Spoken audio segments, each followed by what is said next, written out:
How to fix the application was unable to start correctly, 0xc000007b, error in Windows 10. Here are some tips that would help you fix the application was unable to start correctly, 0xc000007b, error in Windows 10, 1. Perform a clean boot of Windows 10.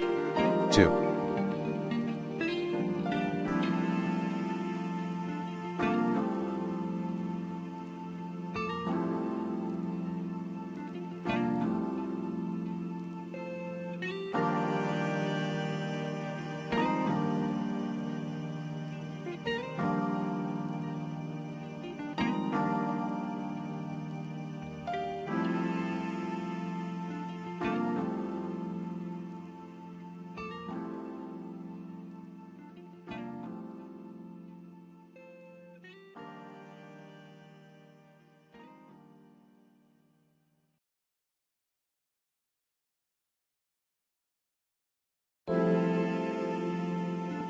Reinstall.net.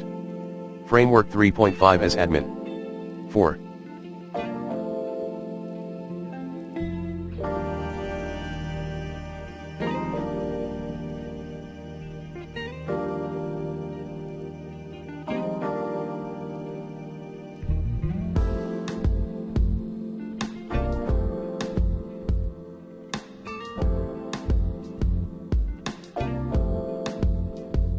Reinstall Microsoft Visual Studio as admin.